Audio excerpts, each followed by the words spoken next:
환갑 진갑 치마서도 그 짓이 가능한가 해서 말이야. 하여간에 정력 하나는 끝내주면 내외요. 세컨드는 아니고 보마누라 뒤를 밟아달라는 거야. 할망구의 행동거지가 수상쩍다는 거지. 뻔하지. 새서방 만날 일이 아니고서야 그 가평 골짜기까지 날마다 먼 지를 놨다고 쫓아가겠어. 당신 첫사랑은 누구요? 첫사랑? 늙음하게 무슨 귀신 씨나라 까먹는 소리요? 정말 남새스러워서.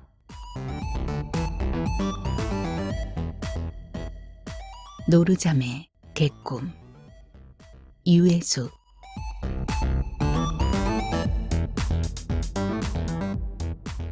애초에 구파발 전철역 앞에다 개원을 한 게 불찰이었다.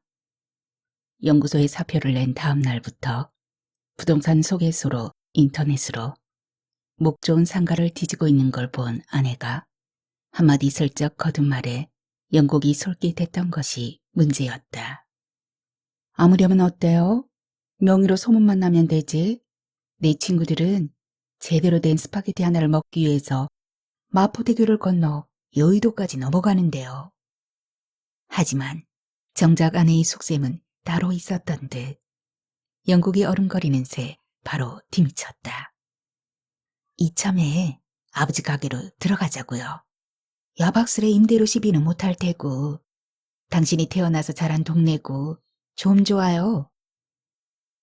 의류 할인점을 했던 전 임차인이 권리금 고사하고 보증금만 빼내가는 것도 감지덕지하는 걸로 보아서 상권이 진즉 지르죽은 곳임을 눈치챘지만 4km 반경 내에 같은 업종이 없는 것 하나에 위로를 삼고 문을 열지 않을 수 없었다.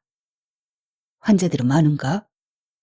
어쩌다 걸려오는 친구들의 안부 전화에 영국은 다짜고짜 화부터 냈다.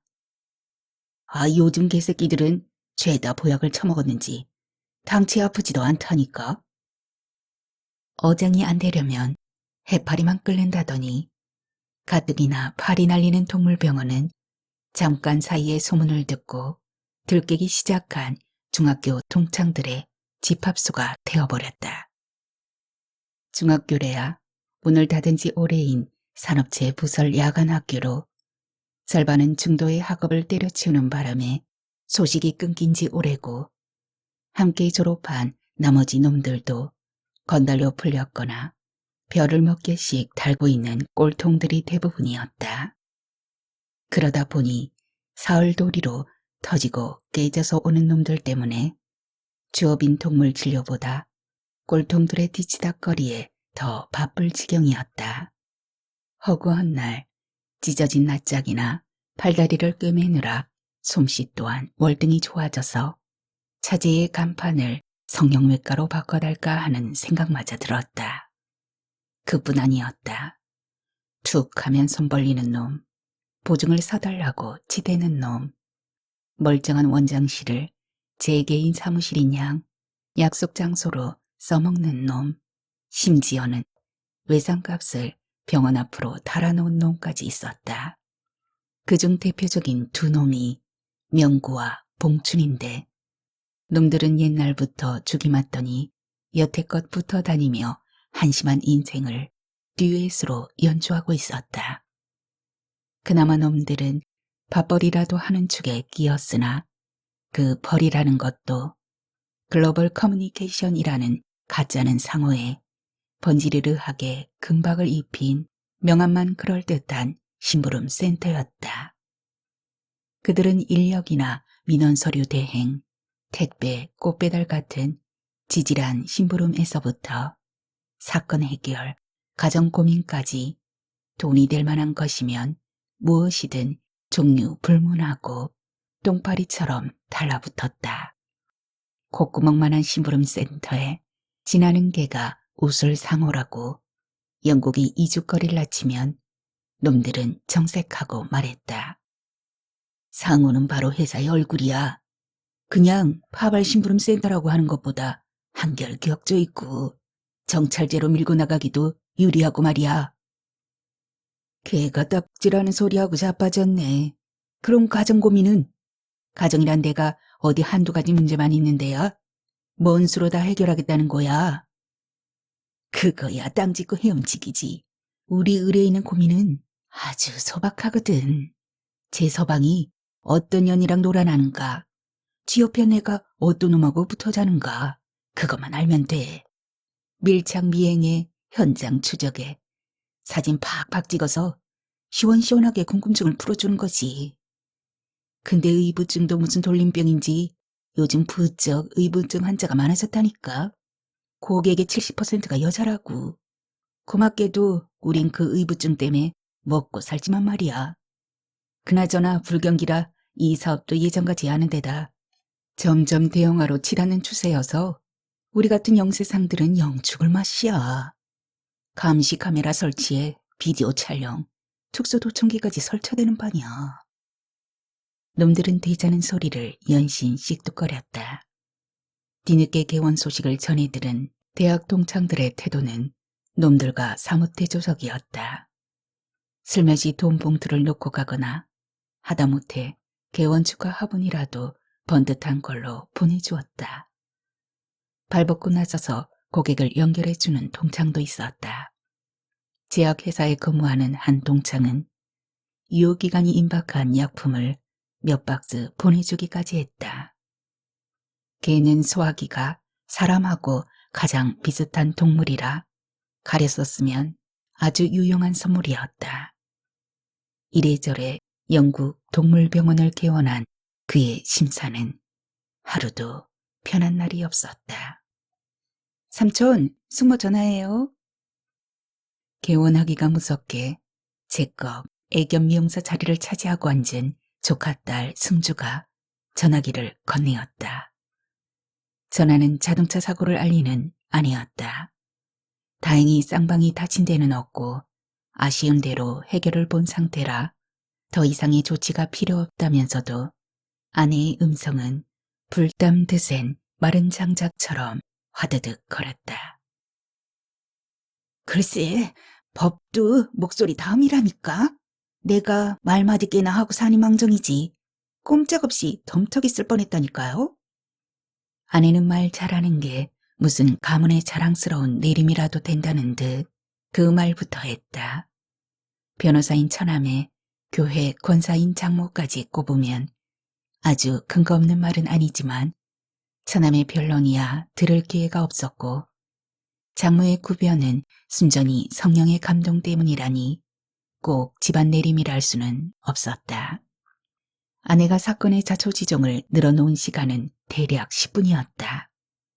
그 10분 통화에 등장한 인물은 자그마치 7명이었다. 낯선 5사람과 대충 알고 있는 한 사람과 약간 아는 한 사람이었다. 아내의 말을 요약하면 이렇다. 정당한 신호에 따라 정당하게 좌회전을 하던 아내의 차를 웬 미친 차가 불법 유턴을 하면서 들이받았다는 것이다. 차의 면상이 흉측하게 오그러진 건 둘째치고 상대방의 무지막지한 태도에 더 열이 올랐다고 했다. 아내는 먼저 미친 차에 타고 있던 인물을 차례로 나열했다. 무능하고 소심해 보이는 남자와 몸집이 크고 감정적이며 무식한 여편네와 어떤 것도 개 콧구멍으로 아는 심드렁한 10대 아들이었다. 아내와 가해자 차량 사이에 시비가 붙었고 잠시 뒤에 119 구조대원처럼 사건 현장으로 신속히 달려와 분쟁을 도울 해결사가 소개되었다. 그는 그동안 아내의 화제 속에 하도 자주 등장해서 마치 만나서 식사라도 한 사이처럼 친숙하게 느껴지는 사람으로 아내의 친구의 남편인 전직 주먹 출신이었다. 주먹이 긴급 출동한 것으로 보아 아내가 주장한 그 말의 논리가 무지 아래 형편없이 깔렸던 모양이었다. 이어 사건 담당 경찰이 2명 나왔는데 그중 한 명은 소신이 없고 눈치만 보는 무능한 경찰로 다른 한 명은 유연성이 전혀 없는 로봇캅 스타일로 묘사되었다. 마지막으로 이 사건의 최종적이며 입체적인 판결을 내린 인물이 소개되었는데 그도 아내와 이모저모로 가깝게 지내는 철학관 원장이었다. 그자는 동물병원의 개원에도 어떤 형태로든 관여했을 돌팔이로 집안의 웬만한 대소사에 꼭 약방의 감초처럼 끼어드는 인간이었다. 그자의 말로는 그와 같은 일이 아내의 액을 대신한 땜이며 그로 인해 앞으로 닥칠 모든 액이 일시에 물러갔다는 것이다. 아내는 땜을 설명하는 대목에서 감격에 겨워 목소리까지 떨렸다. 자가용은 바로 그 차주와 동체라서 그 정도의 액이면 금고형에 버금가는 거를 할 수 있대요. 그러니 운명도 너그러운 미소를 띄워줄 수밖에 없다는 거죠. 영국은 앞뒤 골이 동시에 당겼다. 애기고 땜이고 간에 아내의 운전 솜씨는 거의 운전 부적격자 수준이었다. 시력이 시원찮아서 교통 표지판의 식별도 더딘 데다 급발진이나 급제동도 다반사였다. 게다가 흐름을 방해하는 어떤 차의 해방도 참지 못했다. 기어이 문제의 차를 앞지르거나 클렉슨을 호되게 눌러서 안가품을 하곤 했다. 그럴 때 아내 차의 클렉슨은 아내의 성깔을 닮아서 크악 하고 비명을 내지르거나 twetwe 하고 댄 침 뱉는 소리를 그럴싸하게 냈다. 그 순간 혼비백산하는 사람은 앞차의 운전자가 아니라 어쩌다 운수 사납게 아내의 차를 함께 탔던 영국이었다. 당신 운전 인격은 무면허야. 목숨은 어디 따로 복사해 놨어? 범칙금 대폭 인상된 건 몰라? 아무리 잔소리를 해대도 그때뿐 아내의 운전 버릇은 갈수록 개차반이 되어갔다. 열흘이 몰다 하고 범칙금 통지서가 날아드는 것은 물론이고 내용 또한 가지각색이었다. 속도 위반, 앞지르기 위반, 신호지시 위반, 교차로 통행 위반, 나중에는 교통안전교육 미필의 범칙금까지 날아들었다. 좀 늦을 거예요. 아내는 그 말을 끝으로 전화를 끊었다. 아내가 먼저 밝히지 않는 행선지는 절대 캐묻는 게 아니라는 우스갯소리가 위세를 떨치는 세상이기도 하지만 영국은 예전부터 아내의 행선지를 묻지 않았다. 정비 공장으로 끌려간 차는 한 며칠 붙잡혀 있어야 한다는데 무얼 타고 다닐 거냐는 관심도 보이지 않았다. 입을 떼어봤자 범칙금이나 제때에 납부하라는 소리밖에 나올 게 없었다. 영국은 이번 주 들어서 2건의 중성화 수술을 했다. 대학 동창의 소개로 멀리 일산에서부터 온 손님들이었다. 2마리 다 생후 7개월짜리로 몰티즈는 자궁과 난소를 절제했고 슈나우저는 고환을 제거했다. 가족의 일원으로 받아들이는 대신 참을 수 없는 몇 가지 성 특성을 미리 없애는 조치였다. 어찌 보면 잔인무도한 짓이랄 수 있지만 의학적인 소견으로 보면 예방접종처럼 각종 생식기 질환을 예방하기 위한 필수 처방이라 할 수 있었다. 부수적으로는 성적 욕구로 인해서 생기는 스트레스를 미리 없앰으로써 성격이 난폭하게 변하는 것을 막고 숙회일 경우 오줌의 악취도 줄며 다리를 들고 보는 배뇨 습관도 교정되었다. 성의 정체성을 잃은 놈들은 오로지 주인에게 총애를 구하며 내시처럼 충성할 것이다. 그러나 어떤 놈들은 제 성의 기억을 끝까지 끌어안고서 가엾은 신용으로 평생을 지내기도 한다. 세태에 발맞추려는지 동물병원에도 노숙자가 생겼다. 다름 아닌 떠돌이개 2마리가 며칠 사이로 기어든 것이다. 먼저 온 수컷 진돗개 잡종은 심부름을 다녀오던 승주를 따라온 놈이었다. 목에 꽤 깊은 상처가 있는 걸로 보아서 쇠사슬을 끊고 탈출한 것 같았다. 놈의 꼬락서니가 하도 딱해서 영국이 상처를 치료해주고 종이 상자로 임시 거처를 마련해주자 허락의 신호로 알았는지 그날부터 병원에 눌러 앉았다. 또 한 마리는 스피츠 암놈으로 눈이 새까맣고 또렷한 게 민첩했다. 한동안 계속 병원 근처에서 알짱거리더니 진돗개와 유리문을 사이에 두고 득달같이 눈이 맞아 영국의 진료용 책상 아래에다 신접살림을 차린 것이다. 처음에 영국은 병원의 꾀는 오구 잡탕에 드디어 개새끼까지 구색을 맞추는가 싶어서 기분이 영 착잡했으나 며칠 두고 보는 사이에 자신의 생각이 틀렸다는 걸 알았다. 놈들은 영리하고 경우발라서 끼니 때마다 시장통으로 건너가 단골 식당에서 식사를 해결하고 왔다. 처음에 순놈은 앞장서는 앞놈을 마지못해 주춤주춤 따라가는 눈치더니 어느새 당연한 일과로 여겼다. 대소변도 두 놈이 한꺼번에 해결하고 오기에 쓸데없이 들락거리는 일도 없었다. 순놈은 환자가 방문할 때는 숨소리 하나 없이 책상 아래 직수긋하게 엎드려 있다가도 명구와 봉춘이 나타나면 이빨을 허옇게 드러내어 미친 듯 짖으며 오도발광을 떨곤 했다. 개가 공격성을 드러낼 때는 대체로 몇 가지 이유에서였다.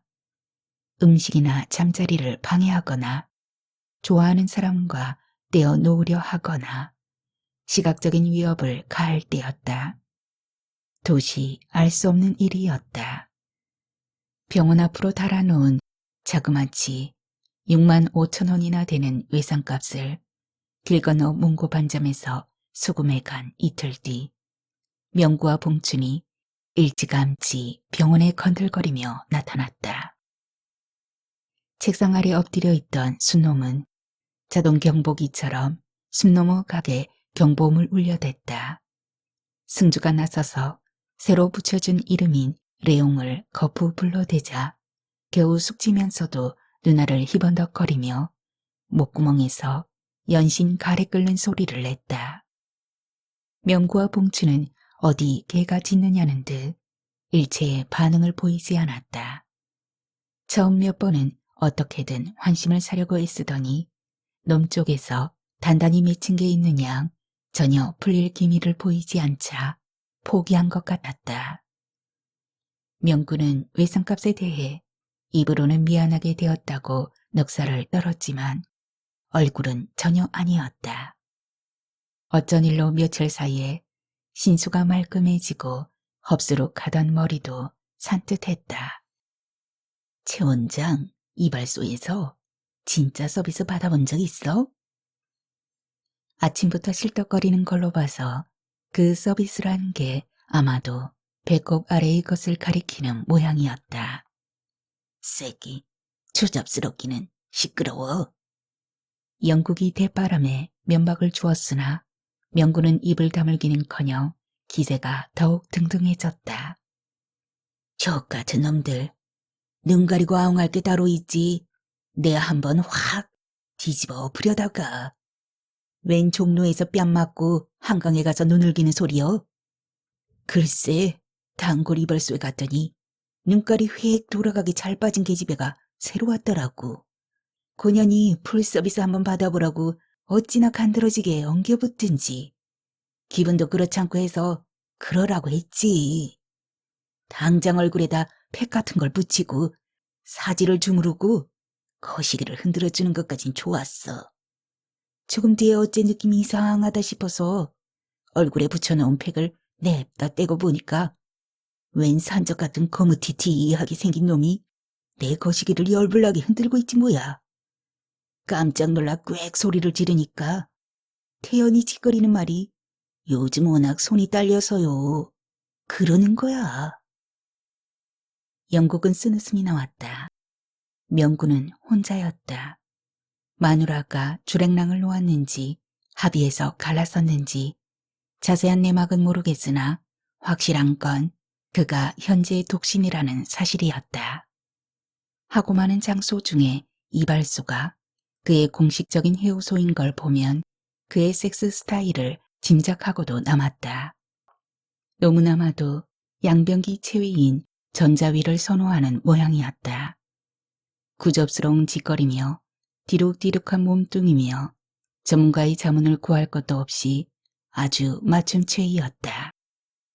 영국 또한 늘 골몰하는 분야가 그래서인지 섹스 체위가 좀 별중스러웠다. 정상위보다는 뒤에서 공략하는 추가이나 부보기가 더 자연스럽고 편했다. 아내는 직업병성 변태라고 처음엔 펄쩍 뛰더니만 뒤늦게 맛을 알아가는 눈치였다. 명구는 쓰레기 같은 말을 한바탕 부려놓고 나서 담배를 꺼내 물었다. 최 원장, 이런 건물 얼마나 해?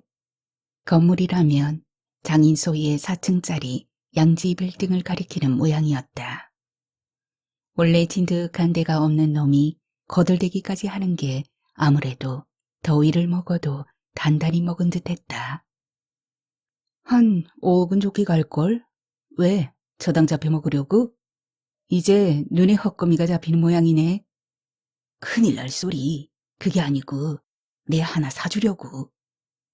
무슨 똥개 사서삼경 읽는 소린가 싶어 영국은 들은 척도 않고서 허이구 우라질 완전히 불감하네. 어디 피서라도 갔으면 하고 딴청을 부렸다. 어디 가고 싶은데 유고슬라비아 한번 갔다 올 테야? 명구가 다시 한번 호기롭게 물었다. 놈의 객적은 소리가 길어지는 걸로 보아서 당장 점심값도 없는 모양이었다. 영국은 큰 소리로 승주를 불렀다. 승주야, 시장에 가서 김밥 몇 줄 사와라. 라면 끓여서 같이 먹게. 명구가 심부름을 하기 위해 쪼르르 달려나온 승주를 가로막더니 주머니에서 10,000원짜리 지폐 석장을 척하니 꺼냈다. 미수채, 우리 원장님이 좋아하는 그 외 치즈가 덕지덕지 붙은 피자 좀 시켜라. 승주는 눈이 희둥그레지면서도 잽싸게 전화통으로 달려가서 주문부터 넣었다. 여기 영국 동물병원인데요. 코미네이션으로 치즈 크리스트 피자 패밀리 사이즈 한 판 하고요. 콜라 됐지 않아요?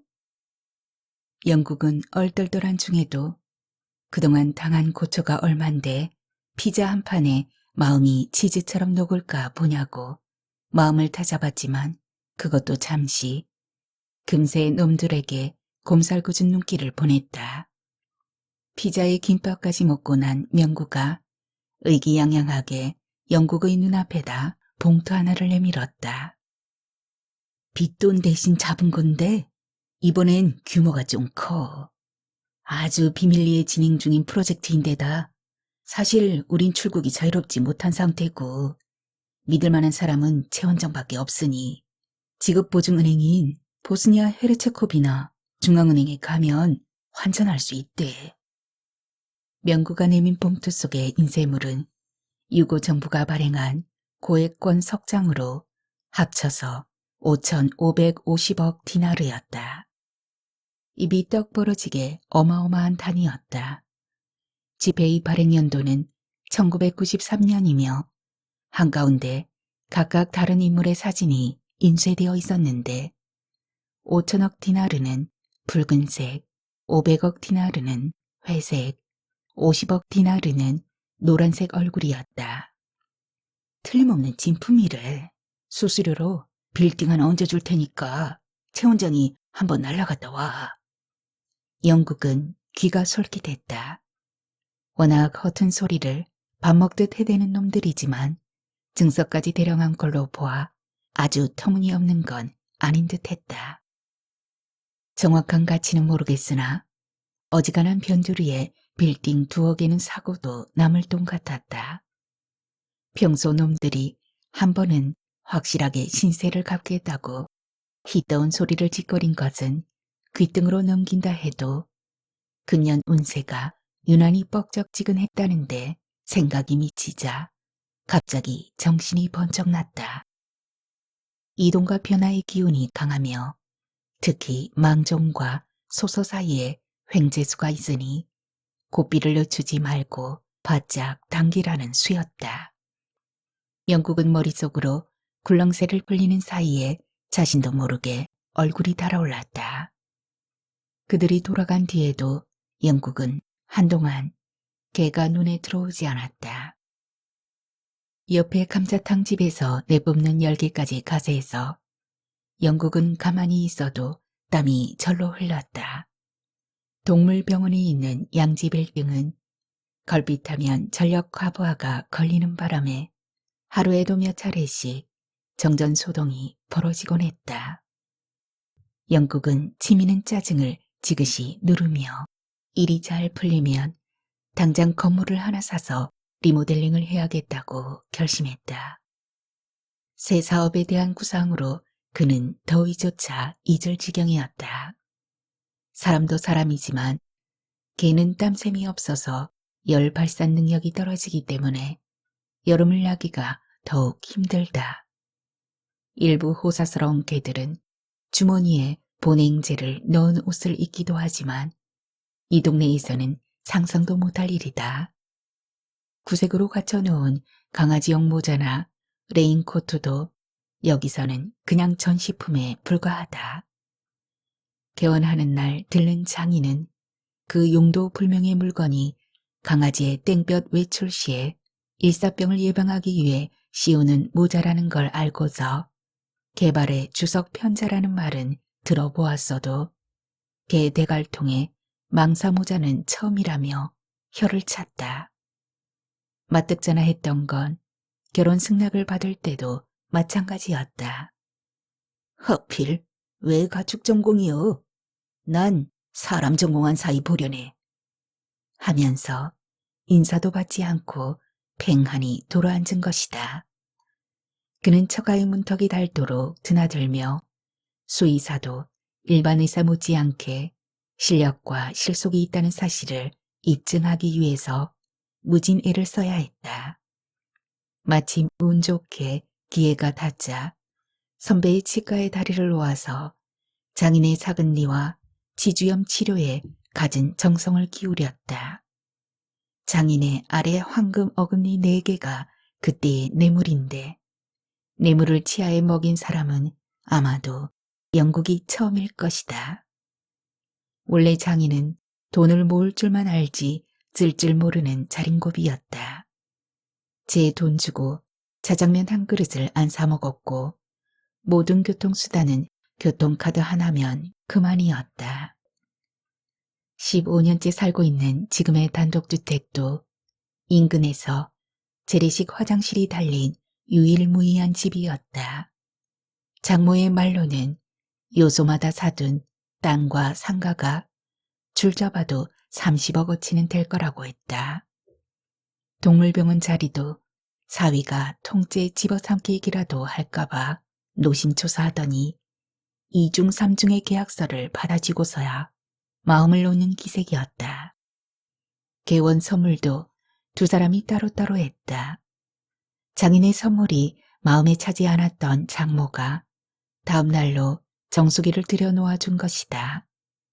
사위 사랑은 장모라더니 역시 단위부터가 달랐다. 한 열흘 전쯤에는 장모가 느닷없이 병원에 찾아왔다. 한 손에 커다란 보통이를 든 채였다. 양기를 돋고 오장육부를 편하게 해주는 약이니 빼먹지 말고 들게. 우연히는 내가 따로 챙길 테니 그리 알고. 수박색 원피스를 시원하게 차려입은 장모의 자태는 40대 후반으로 보일 만큼 젊고 고왔다. 1년에 꼭 한 번 아내가 장모의 모습을 반만이라도 닮았으면 하고 바랄 때가 있는데 바로 수의사협회의 송년 모임에서였다. 환갑이 지난 장모의 몸매는 군살 하나 없이 매끈한 데 비해 겨우 35살인 아내는 볼꼴 좋게 뚱뚱했다. 어차피 그런 모임에서 술이 거나해지고 분위기가 파장머리쯤이면 동행해 온 다른 여자들도 치아와나 요크셔 테리어로 보이기는 매한가지지만 그래도 그네들은 덩치가 아담하거나 표정이라도 깜찍했다.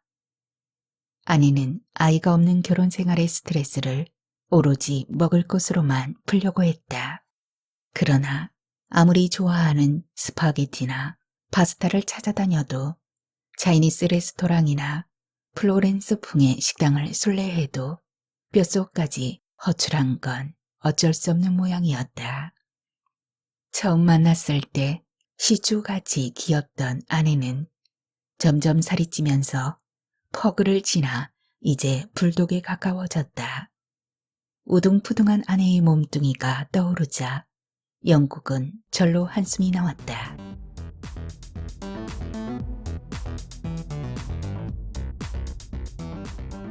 그날 장모는 자리에 앉자마자 대뜸 기도 보따리부터 끌렀다.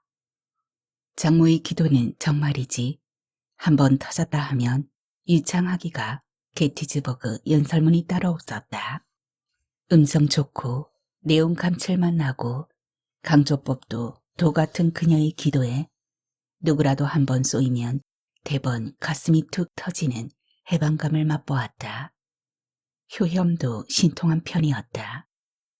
그러나 기도가 점입 가경으로 빠져들 때면 공개하지 말아야 할 내용까지 종종 까발리는 통에 장인은 기도 중인 것도 아랑곳 없이 연신 헛기침을 해대곤 했다.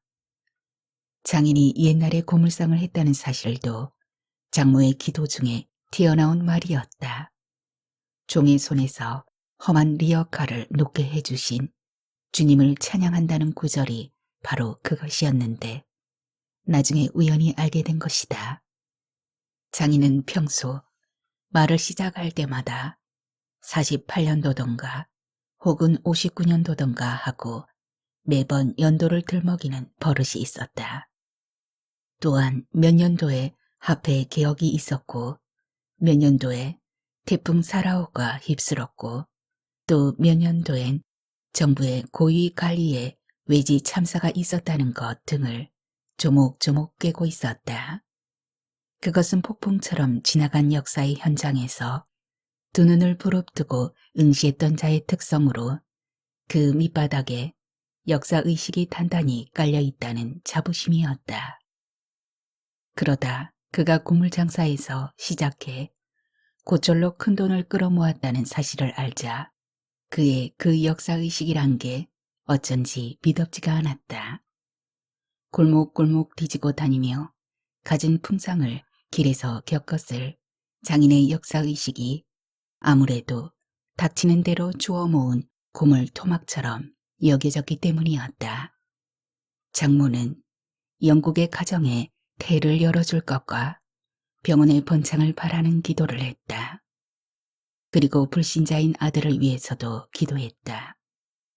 아무리 날고 뛰는 변론의 재주가 있어도 일단 죽어 전능자의 심판대에 오르면 한마디 변명의 여지도 없다는 게 장모의 주장이었다. 그럴 때마다 처남은 장모의 말에 풀이 죽기는커녕 그 최후의 한판 변론을 진심으로 고대하는 바라며 되레 어깃장을 놓곤 했다. 부재자 기도까지 두루 마친 장모는 바쁘다며 서둘러 돌아갔다. 장모가 놓고 간 몸에 좋다는 약의 내용물을 까바친 건 승주였다.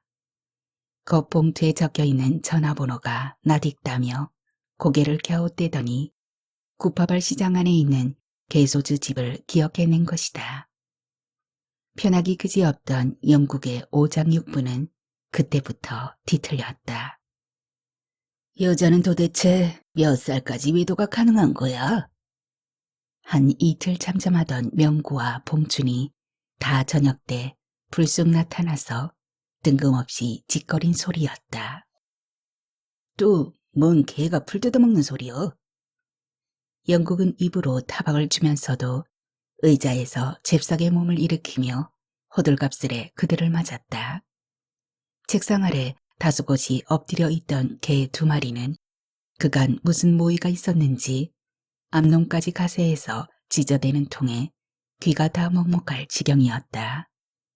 영국은 바닥에 발을 두어 번 굴려 조용히 하라는 신호를 보내는 한편 에어컨의 온도를 낮추고 차가운 과일 주스를 내오는 등 수선을 피웠다.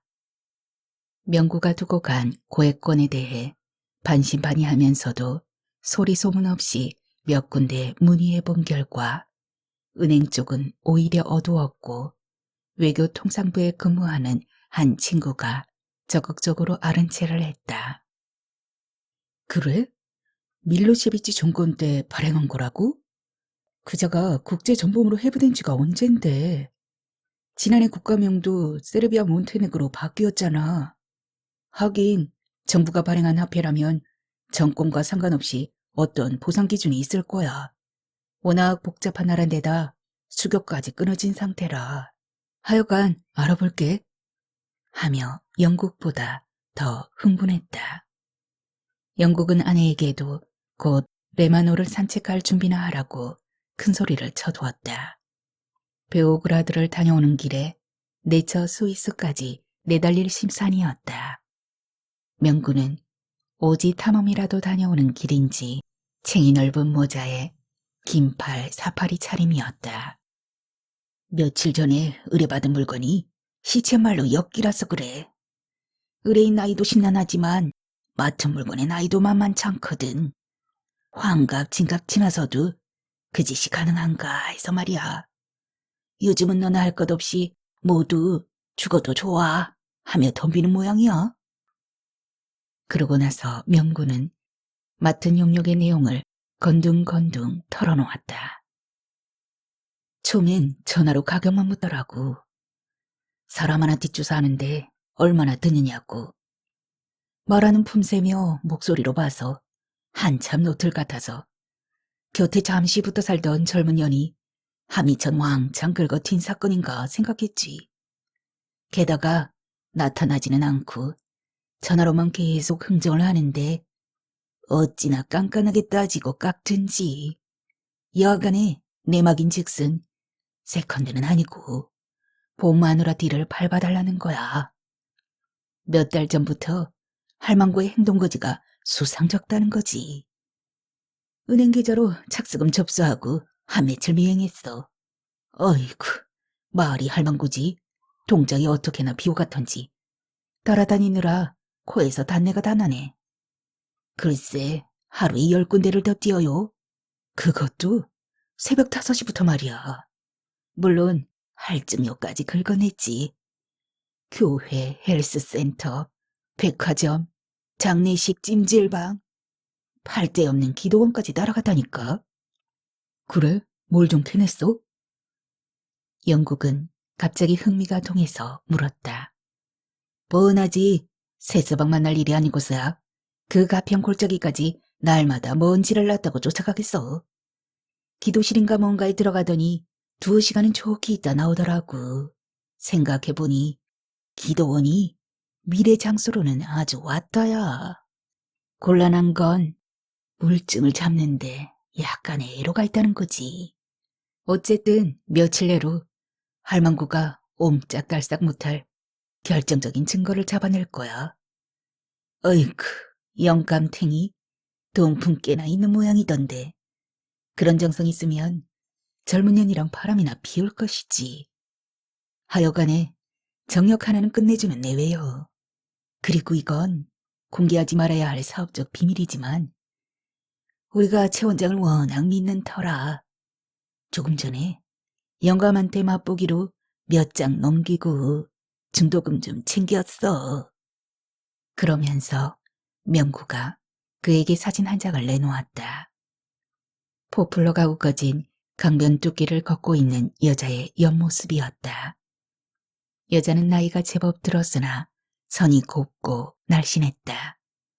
바싹 뒤따르는 수상쩍은 인물은 뚱뚱한 체격에 얼굴이 물에 번진 것처럼 흐려서 남자인지 여자인지조차 구별하기가 어려웠다.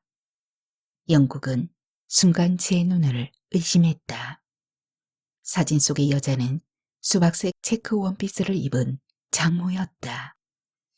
놈들은 한바탕 수선을 피운 뒤에 일정이 남았다며 일어섰다. 영국은 경황 없는 중에도 장모가 놓고 간 개소지를 명구의 손에 들려보내는 걸 잊지 않았다. 아내는 휴대폰을 받지 않았다. 통화가 된다 해도 당장 신통한 수가 생기는 건 아니지만 마음이 조급해진 영국은 괜히 휴대폰만 움켜쥐고 안절부절 못했다.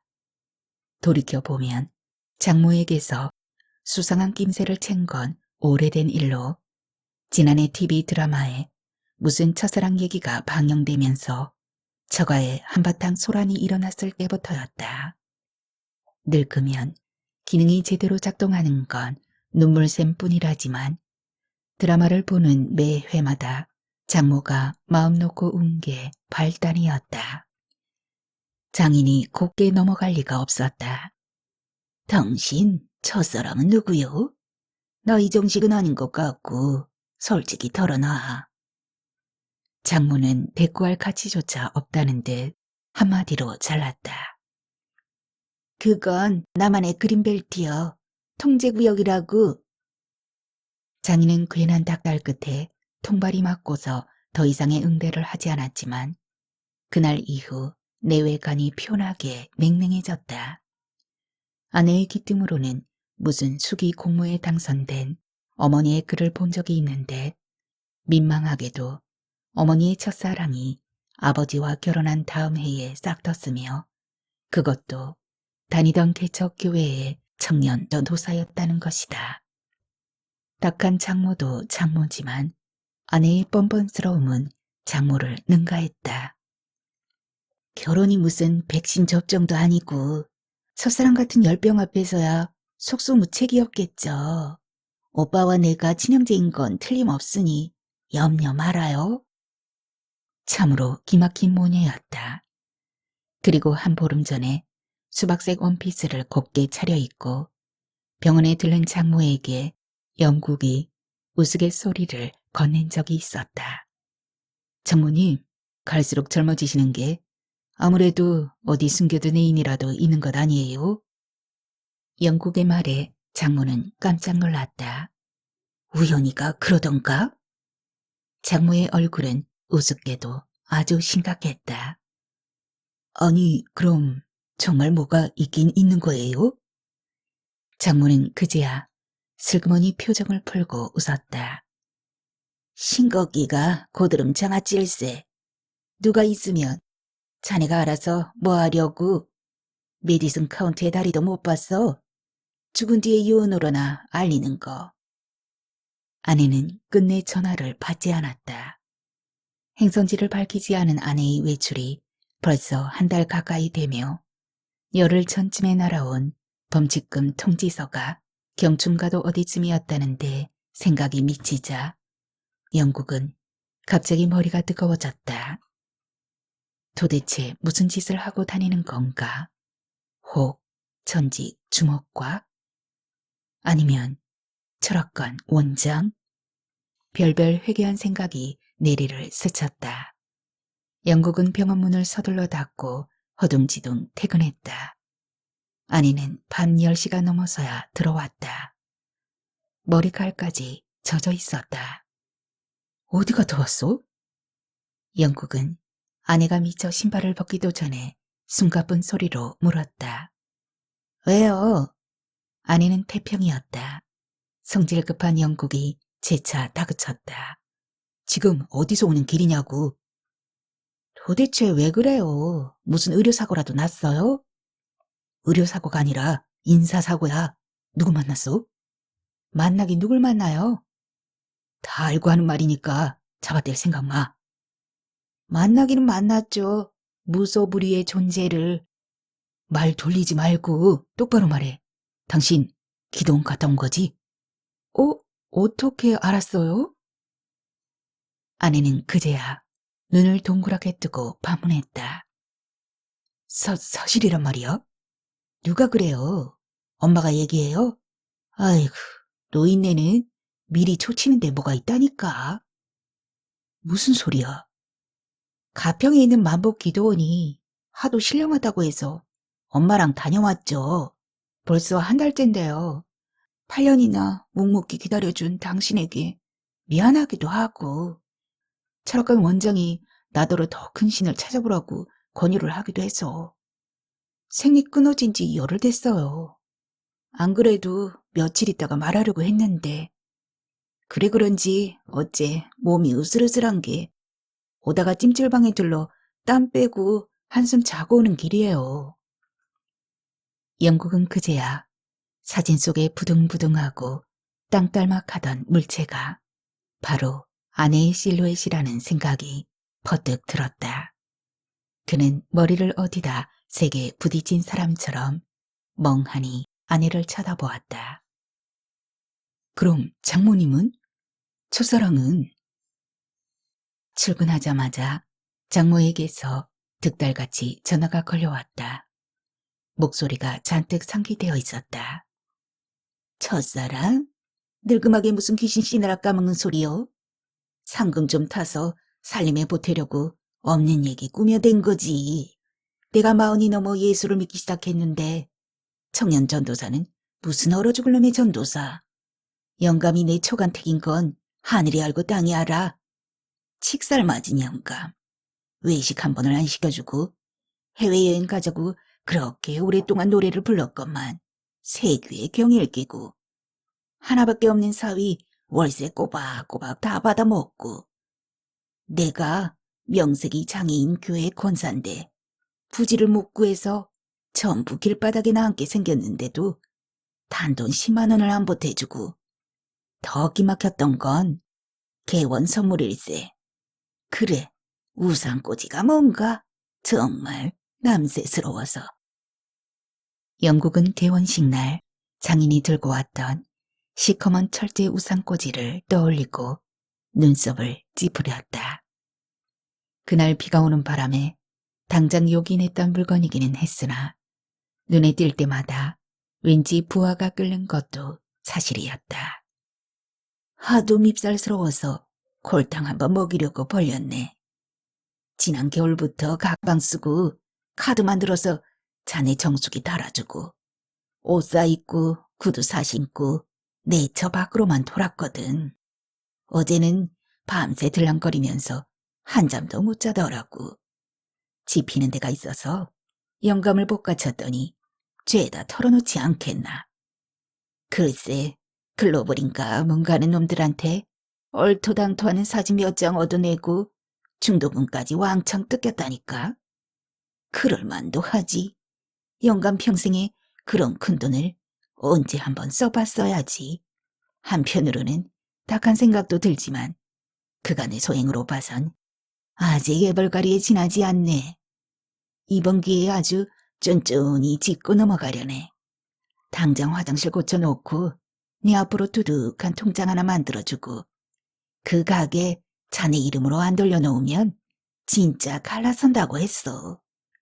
평생 돈 아까워서 바람 한 번 못 피운 위인이 황혼 재우는 꿈도 못 꿀 테고 아마 머릿속으로 주판을 놓고 있을 걸세.